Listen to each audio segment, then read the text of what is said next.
Calaroga Shark Media.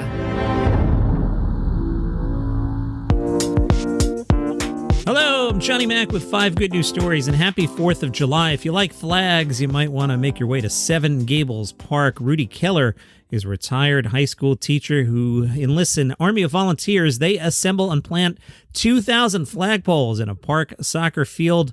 Families leave placards around the flagpoles in honor of a parent or child or spouse. Manhard Consulting, an engineering and surveying firm, used lasers to plot the 25 neat rows, 80 flagpoles in each row. The display stays up through July 4th in a tribute to veterans, the fallen, active duty military, and hometown heroes. The laminated tags attached to the 8-foot-tall flagpoles bear their names and often a personal handwritten note left by their loved ones. Keller said the message on that tag makes each flag special and humbling. I believe in what the flag stands for, and it's a beautiful event for the community. Some people are here for 20 minutes, and some people are here for several hours. Pay attention to the number in the middle of this headline. Fishermen pull off dramatic rescue of 38 dogs treading water. Well, what happened here? Bob had hired a local bass fishing guide named Jordan. They're out on the boat, and they suddenly hear a lot of barking. They figured out some hounds had chased a deer into the lake. The deer was paddling along at a good clip. The hounds, not so much. Jordan noticed the dogs were there treading water and barking. By the time they got there, the 38 dogs were struggling to stay afloat. Bob said, "We're just flabbergasted because it's dogs everywhere and they're all going in different directions because they can't see the bank on either side." The men knew that they were hunting dogs because they had large GPS collars on, which provided a good grip for hauling the soaking wet dogs out of the lake and onto the boat. They had to make 3 trips to get them back in. Boy, that would have been stressful leaving a bunch of dogs out there to begin with. Meanwhile, in Japan, pots of lotus flowers are really pretty, but there's more than you might think about them.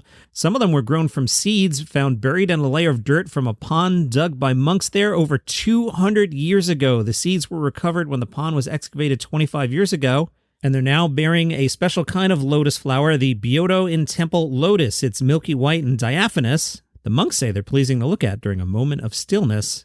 On the opposite spectrum of flowers, the corpse flower bloomed in San Diego at the San Diego Botanic Garden. I think you've missed it by the time you heard it. I just missed it. I was in San Diego on Tuesday. The corpse flower began its odorous bloom on Friday. Unfortunately, or perhaps fortunately, the putrid event only lasts for 48 hours. The bloom of a corpse flower is uncommon since most corpse flowers need 7 to 10 years to bloom for the first time, and only bloom again thereafter every 4 to 5 years. This particular flower last bloomed in 2021, which is 3 years. Ari Novi is the San Diego Botanic Garden president and says the blooming of a corpse flower has become an international sensation, intriguing people from around the world with its fleeting flower. We are extremely fortunate to be presenting a bloom from our permanent collection, making this year's bloom even more special.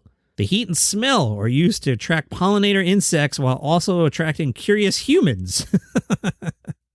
There was a live stream, see if it's still up, Corpse Cam. And it's story number 5, which, lately I've been like, I don't know, is this good news? But it's fun news anyway. A man has been warned of serious health consequences. Johnny Mac, this doesn't sound like fun at all. Why are you making fun of the man? I'm not making fun of the man. I'm reporting on the news here. A man has been warned of serious health consequences after it was revealed he'd been using the same block of Parmesan cheese for a decade. A Reddit user shared a photo, which unsurprisingly featured layers of mold. The woman posted in the Weird subreddit and wrote, "My stepdad has kept the same piece of Parmesan cheese for over 10 years. Redditors were curious. One asked, is he vacuum packing it? Wrapping it in foil? Freezing it? Want to know how he's keeping it for so long? The original woman responded, just wrapped in plain foil. One person warned, that's not the good mold. Please don't eat this. Someone purporting to be a cheese expert said that sort of cheese easily keeps for many years. It's aged, as in unrefrigerated, in a room for at least 1 year before even being sold, and then it keeps for many more years. 10's a little excessive, but you could totally eat it. I'm just surprised it hasn't been eaten yet. A cheese expert said, as a general rule of thumb, black is the only color of mold that you don't want on cheese. Everything else is usually fine. Johnny Mac is not a cheese expert.